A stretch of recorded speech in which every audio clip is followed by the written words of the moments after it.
today at the Tacoma Coffee Club. I got my main man here, Jermane Easterlin. Yeah. Welcome to the show, man. Thank you. Well, Jermane here is an AI expert, but I'm gonna let you tell a little bit about yourself, your background. How'd you get to this client? Yes. Well, my name is Jermane Easterlin, and I am an expert at empowering others through AI usage. I'm the founder of Shift to Momentum, and my main focus, as I just alluded to, is really to empower others. Right. Whether that's through using AI, whether that's just giving them some words, and I just am fortunate to have a business where I'm able to generate revenue through truly empowering other people. All right. So, so just jump right into the questions I have for you. Yep. So, what was your first aha moment with AI, the moment you realized the true power of AI? Yeah, so when I first heard about AI, I was against it. Yeah. Where I said, that's Skynet. Oh, really? Yeah, Okay. I'm not dealing with it. I have a great mentor, and he shared some insight with me. And my first approach with AI was just figuring out, how can I protect my family? Okay. How can I protect myself through the privacy, through the issues with it? Right. And through that, I began to figure out, how can I improve my life through using AI? Okay. And I created a family plan. Nice. I planned a trip to France. Okay. I utilized AI to assess my results from a doctor. And I was doing all these things to improve my life and actually understand how AI can benefit me, not even knowing how to prompt. I always joke and say I was prompting like John Henry, right? Where I was, hey, hello, AI. Can you do this for me right now, please? Right?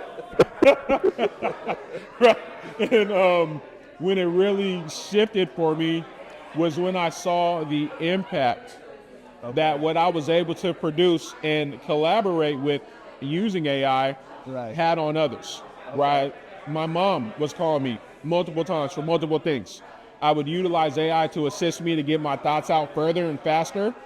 And it ultimately got to the point where she began actually calling me, not to ask me questions, but to tell me what she just prompted and what the output was.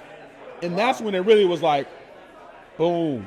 I said, wow, and I think for me was when I began to understand that, AI is not here to replace us, but it's here to enhance us.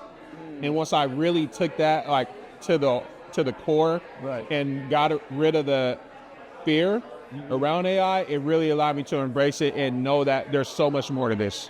Josh, that's good, man. So most people hear AI and think about robots taking over, and you kind of alluded to this. What's the biggest myth about AI you'd like to clear up right now? Yeah, I would say the biggest myth that I feel is that AI is just here to take all of our jobs. Right. Right. All the time. Yeah, it's a common conversation. Yeah. And I feel like AI is here to take away a lot of tasks, a whole bunch of tasks, right? Yeah. Which, if your job is task heavy, you could potentially lose your role. But when we think about ATMs, when they came out, nobody's going to need a bank. Nobody's going to deal with a bank teller. Right. Excel comes out. Oh, we don't need accountants anymore. We got Excel. Even when it comes to making music. Oh, what?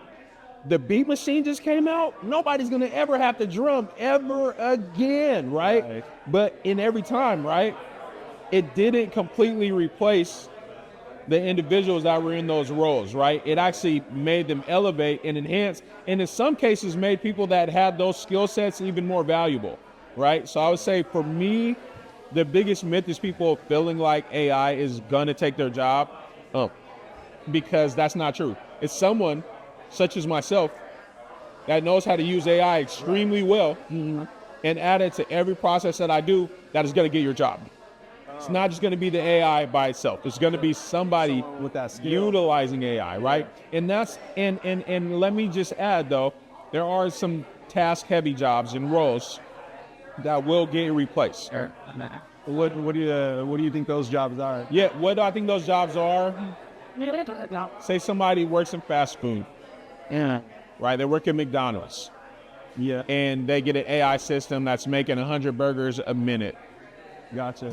dipping the fries Yeah. by itself, right? The AI is going to replace some of those roles, but there's still going to need to be individuals in that McDonald's that have the understanding of how to communicate effectively with the tool, to be able to say, hey, we need 2 Big Macs, 3 this, 3 that, do it this way, without that. So essentially prompting the system to make whatever it is, right? And I think that can probably transition on and on to many roles, and that's why it's so important for us to really not have that fear Right. that AI is going to take all our jobs and replace us, but instead understand how can we leverage AI to ensure that we're building the skills necessary to be irreplaceable. Definitely, man. Come on. Definitely. So, what do you think is the most misunderstood capability of AI today? Some people either overestimate or underestimate. Yeah. So I would say people either think AI is like magic, a crystal ball, or it's like Google. Gotcha. Right? Yeah. So they're either like, AI is just giving me everything, it knows me, and you only have like 5 prompts in your data, you know? Or they think it's Google and saying, hey, find this for me, do this. Yeah. Treating it like Siri, you know? Not and me, I always joke around, but I say AI is like a really powerful Miss Cleo, right? You know Miss Cleo, late night infomercials, calm down. And then she's listening to the people, oh, you said what? So it sounds like, and she repeats back to them what they said to her, like right? Right, literally. So I feel like AI is like a really intelligent Miss Cleo that can actually assist us in actually enhancing our thoughts and actually repeating them back to us. AI is literally a mirror. Right. Right? Yeah. Now, walking around all the data and all the back-end stuff that's probably happening when you have an AI system open, what does it do if you just open it? Say that again. So with AI, when you open your system, yeah, what does it do? Mike is asking what's on my mind or what are we going to do today? But does it begin like creating for you? Not really. Does it begin just like magically typing a prompt by itself in there? No. It literally doesn't do nothing until you input the information, until you put the prompt in it, until you make it go, right? So for people to really understand, right, it's not about what AI is, it's about how they're using AI, right? And it's literally about how can they take the skill set, the tools, the abilities, the knowledge, the wisdom that they have, and amplify that or augment that with AI, which is going to then enhance everything that they're doing. Gotcha. Yeah. And that's good. So we kind of talked about this a little bit earlier, but what industries do you think will be completely transformed by AI in the next 5 to 10 years? Every industry. Now, some industries are just going to feel a ripple. Like, for instance, I don't want AI making my coffee. True. Or my matcha. I don't want that to happen, right? Some industries are going to feel a ripple, but some are going to feel a tsunami, a tidal wave. Think of healthcare. Yeah. So many things in healthcare are technologically advanced. And a lot of AI systems can easily integrate within a sector such as healthcare. And even right now, there's some AI systems out there making diagnosis better than doctors, being more accurate, being able to replace a lot of the tasks that are happening. So people in roles in healthcare are beginning to lose their jobs. Same with IT. Same with, technology companies. So I really feel like that is going to be one of the biggest changes. But as well, in the same breath, the industries that are going to benefit the most if they begin to utilize AI are the small businesses. All right. Or the, local community organizations. There's the entrepreneur that's able to 10x, 20x, 30x, 40x their productivity through utilizing AI. Yeah. Able to actually be more uniquely them through the enhancement of specific tasks through using AI. They're going to lower their decision fatigue. They're going to be able to produce drafts, produce business plans, produce ideas at such an expedited rate because they utilize AI. And if they learn how to use it the right way, where they're actually adding their thoughts and their context and their hopes and their beliefs and what's actually in them to the tool and then producing the output, it's going to be a game changer. Yes. You know? Man. I think AI right now, AI for small businesses levels of playing, it gives us a fair chance against bigger corporations that are already established. Oh, yeah. And you can move a little bit more efficiently with AI. Yeah, man. Come on. And then real quick, we literally now have access to tools that would require a multi-million-dollar budget. Right. With AI. Yeah. Think about, AI's been around since 1950. I didn't know that. Okay. Yeah, Alan Turing, coined the founder of artificial intelligence, came up with this thing called the Turing test to see if an AI can mimic mathematical work, right? Yeah. Then it begins to expand, and they came up with the term 1960. Then as it began to progress and as it began to grow, it began to be able to do more and more, right? They had the AI that beat the chess master, right? And they had all the, right? Yeah, right? Yeah. You feel me, Dose? Yeah. Yeah. It's been with us this whole Man, time. it's just been chilling in the back, building, growing, learning. And then when they got to machine learning and deep learning, right, that's when we're able to get tools like ChatGPT now. Right. So think about think about the 80s. Mm-hmm. I'm certain companies had artificial intelligence, but guess how much they were paying to have that artificial intelligence? Yeah. A bag. Yeah, definitely, man. And now we literally have access to that power on our phone, in our pocket. $20 a month if you want to get the plus version, And so it's just it's a time in society where, back to your question, a lot of sectors and businesses are going to change. Yeah. But those who embrace it, those who begin to understand it and learn it, are going to change the way they do business, which is going to allow them to be ready. Yeah, I'm actually already seeing it at Multicare. They actually have robots delivering, I believe it's medicine. I don't know what's in it, but it's already programmed to go around the hospital, open doors. So you start to see it. Yeah, man. It's a sushi restaurant with their robot, and now I'm sure now you can gather data and understand how much you need to order as far as inventory for your small business. Yeah. So I definitely see it. So many use cases. Yes. Yeah. The inventory, the people management, to allow you to do more with less. It's endless. Now it sounds like you're super deep into AI, especially being an expert.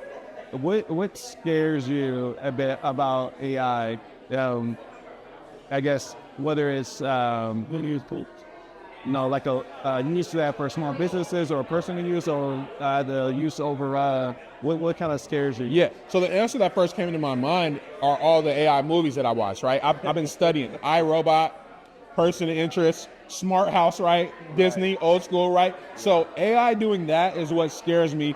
But in the grand scheme of things, it's not really the AI that scares me. It's the people that will utilize AI in a way where it continues to propel bias, propel inequities, that continues to actually continue to cause the divides to occur in our world. Now with a tool that's moving at the speed of light and innovating way quicker than humanity is able to keep up, right? That's what scares me. What really scares me about AI is the blind fear that individuals possess around it. And because they have that fear of it, probably due to lack of understanding, they don't trust AI and don't want to deal with or benefit from it. True. But what they don't understand is that AI has been here, and now it's here right up in our face. And so for us to not trust something or not even learn about something because of the way that we feel about it, that's kind of ridiculous. Yeah. And I feel like a lot of individuals in life have stayed at the same spot for a long time because of that mindset. So for me, I would say that's my biggest fear. Of course, robots taking over. Of course, AI having access to all of our private information. Of course, the impact of AI on the environment and sustainability. Those are all my fears. But the thing that we must realize, all those things were already happening before AI was here. Right. How long have we been talking about trying to protect the ozone? How long have we been talking about people being in front of trees singing Kumbaya? Yeah. Before I was born. Right.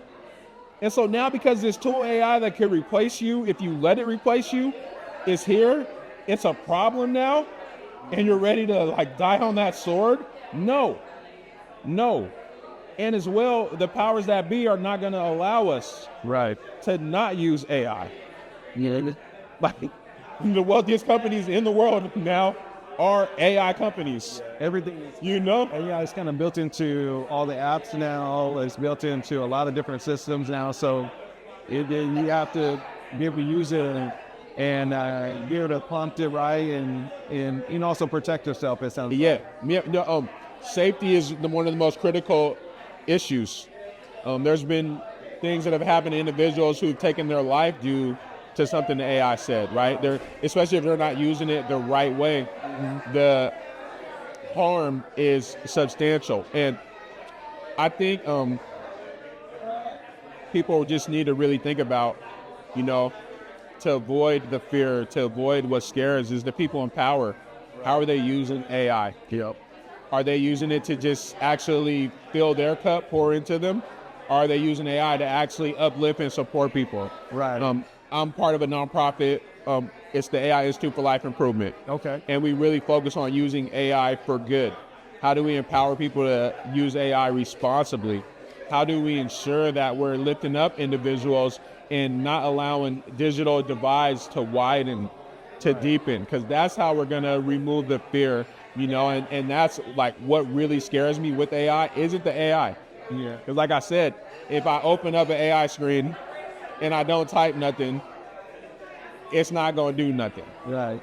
Now, there could be a sentient AI, especially when they get to AGI, right, which is like an enhanced artificial intelligence, which can operate on its own capacity and wavelength, where it could then make those decisions and do those things without anything. But it scares me more what the humans will do with power and with access to this tool, 100%.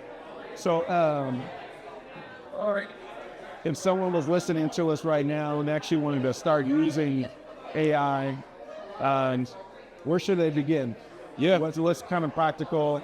And then maybe you start with someone brand new and maybe new into someone that's already using it. What is kind of the... Yeah, I would say take your time. Don't start with trying to become a tech genius or tech bro or learn every shiny framework or download every AI. Take your time. Just communicate with it and figure out what pain points you have in your life and figure out ways to take care of them. Okay. That's if you're starting. Work on being able to communicate critically, because essentially what prompting is communicating effectively. So if you enhance your ability to communicate, you'll be able to prompt to get an AI to do what it is that you're trying to accomplish. So for somebody just starting off, figure out a task. For example, I created a workout for myself, right? I've been trying to get in the gym. I've been trying to get the gains, right? I've been trying to, drop LBs. And I've been doing all these workouts. And I said, man, you know what? I need to make a hard workout. Right. So I created a workout that I call Savagery, right? And I had it channel the Ultimate Warrior, that big, like 6'8" guy. He's called like the Mountain, right? Him, and act like Shanti as well. Okay. To be able to create me a training plan. So I said, act as you are the trainer for the Mountain, the Ultimate Warrior, the most epic wrestler ever, with the skills and abilities of Shanti. Okay. I need you to create for me a 5-day workout split to not have a big back. And I need to lose these LBs. And I go to the YMCA.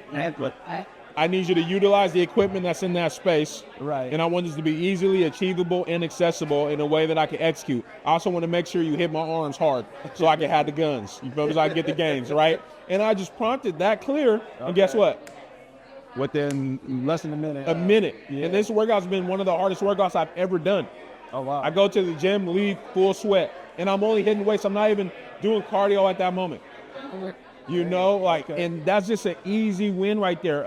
You can have AI create a bedtime story for your kids about being brave and having fun and having joy. Yeah. And you can add the elements and the context and the carriers and the characters and the setting. Yeah. And have AI generate that in minutes and then even have it read it in a different voice. Just mess around with it. Yeah. Literally talk to it. And then for those that are a little bit more, using AI, figure out a prompt framework that you can use that's a repeatable process. That way your results begin to stay consistent. Yeah. If you just go in there and say, hey, AI, do this for me. hey AI, this is what I'm thinking. Please make it happen. The results are gonna They'll be not very general. so general, so generic, not increase. But you can follow a prompt framework. That way, it gives you a architect to how you want to create your prompts. Where I use the RTCF, so that's give it a role. Who you want AI to be? Give it the task. What do you want it to do? Okay. Give it the context. What's the background? What's all the information? Paint the sky. Then the format. How do you want the output to be? What tone? Do you want it to sound like those? Right? Do you want it to sound like Barney? Do you want it to sound like Barack Obama? You know, like just give it the tone. And the more people begin to prompt in that way, they're going to see their output start to drastically change and produce results they are not ready for. So repeat that format that you just said. That was real tactical. You like getting some gems right now. Yeah. So Yeah. So it's the RTCF. RTCF. Yeah. So you start with the role. Who do you want it to be? In the example I gave you, I said I want you to act as an expert trainer, who's been taking care of the Ultimate Warrior, the Mountain, the big 6'6" Viking looking dude with the experience of Sean T, right? The T25 dude, right? and the dance guy, right? Right? So that's the role that I gave it. Then the task, tell it what you want it to do. I want you to create me a workout that's going to make me a savage and get rid of my big back. Yeah. I want you to ensure that this workout does X, Y, Z. Then give it the context, like background information. I am a large man. I am black. I'm 6 foot. I'm over 300 pounds, and I don't want to have a big back anymore. Right? I have a family I'm trying to protect and be here to take care of. So I want to ensure that I am maximizing my body type to lose weight.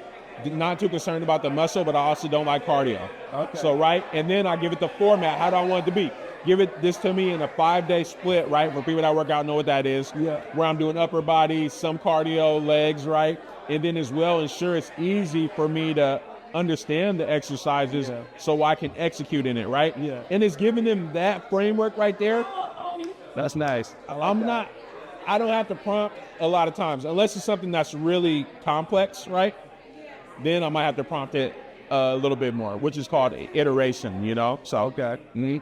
So what role does creativity play in the age of AI? And can machines truly be creative? Or is it still a uniquely human quality or character? Yeah. I would say AI cannot replace creativity. Okay. I feel like AI can replicate creativity. Right. I generated multiple songs. I made so many pictures. I made pictures of myself. Yeah, right? I had 6 fingers up. You don't know, right? I turned myself into Neo from The Matrix as a cartoon. Oh. I have a character of myself in Street Fighter, right? I have these things where I've been able to be, very creative with AI. Yeah. But I had to give it the input. It had to take my idea and transform what was happening. So as far as creativity, I feel like AI can enhance that, but as far as replacing it, there's no way. Even if I make the greatest song in the world, who's going to perform it? Right. Yeah. Who's going to show up with the raw emotion, energy, passion, dedication, history to be able to make you actually feel that performance? Right? It's not ever going to really come close. And I feel like individuals, especially creatives that are in that space, instead of worrying about AI replacing you, really need to think about how can I achieve something that's never been done through using AI. Yeah. Because you think of artists, right? Mm-hmm. I'm a horrible artist. So I can draw a stick figure, put it in AI and say, hey, AI, make this better. Right? And that's probably going to make it a real epic stick figure. Might give it, like he's been doing the savagery workout. So now the stick figure has muscles and he looks like the Ultimate Warrior, right? Does that. But imagine somebody that's skilled in painting and creates their own version of the Mona Lisa. Yeah. And then they utilize AI to analyze it, to enhance it, to work with it, to have some honest feedback, have some criticism, to figure out what the next piece could be and take it to the next level. Yeah. That's going to change the world. Yeah, that definitely will. And so I feel like it's so critical for individuals to understand that when it comes to creativity, AI is a great tool. Yeah, it definitely is. It's a great tool, but it is not the creative piece that makes it play. AI helps, like AI has like the canvas, right? But we are the paintbrush. Yeah. So the more effective we are with the way that we utilize this tool, the output that we can produce can literally change the world. Yep. I love it, man. So, what's the one question no one is asking about AI that we should be asking? Yeah. So just to phrase that for you, That's bad. the main question everybody's asking about with AI is, what can AI do for me? Right. All day. It's like, what does it do for me? How can I make a cute picture of a dog with a human head on it, right? How can I make this flyer easy? Make a business for me, right? Don't have to do anything, and you just make the business for me and it's gone, right? It's like, what can it do for me? But I think people are missing out on asking, who does AI serve? I know where you're going. To really understand, why do we have access to this tool? And then even on a more micro level, right? Who does it serve as in regards to our neighbors, right? With tools such as this, there's just a big issue of the individuals being impacted.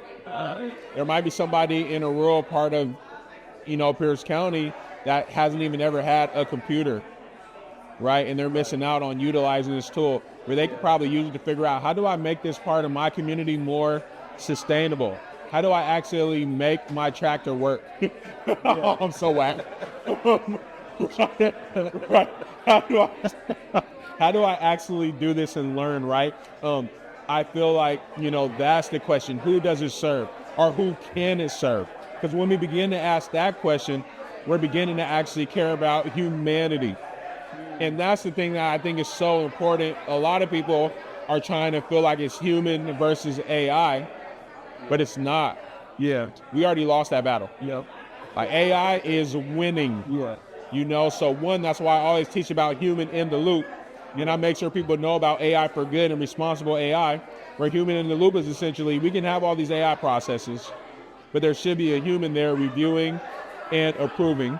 Right. And then AI for good is essentially, how do we utilize AI in a way that uplifts humanity, right? But it's going to really turn into human versus human with AI. And as you see, even a lot of the conversations of people that are against AI, it's not ever saying AI is just horrible. They're mad that somebody used AI to generate this. They say, you used AI, I don't respect you. And it's not about the AI itself, it's about the human with AI versus humans without AI.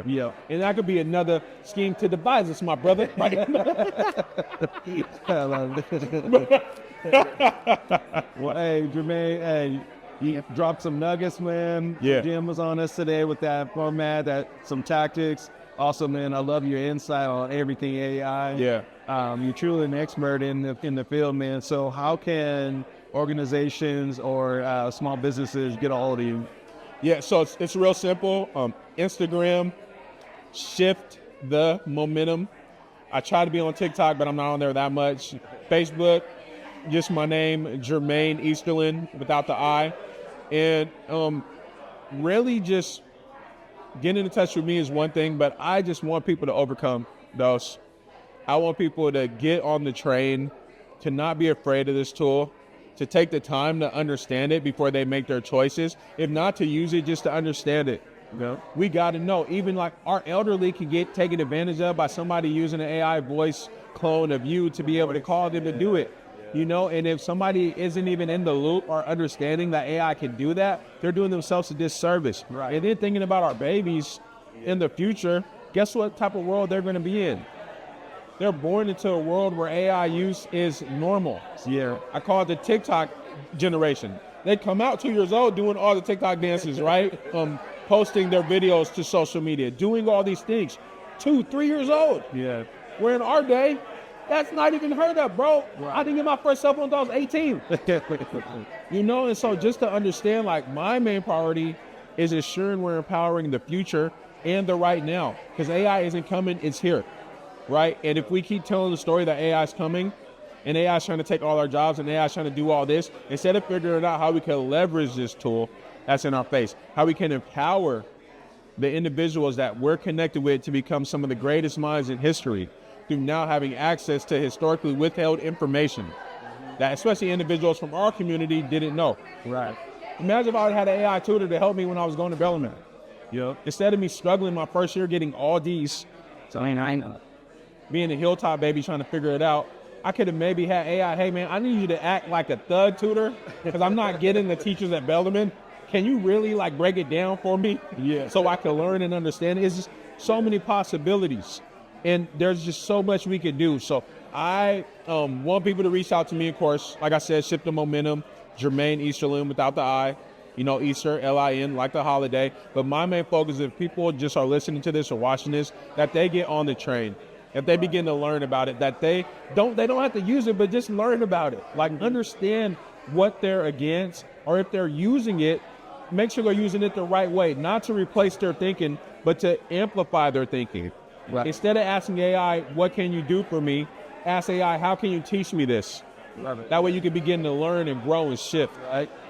Love it, man. Thanks again, man. Come on, baby. Easterlin. Yes, sir. Thank you, baby. I love how I ended with the shift too. Yep. That was great. Come on, man.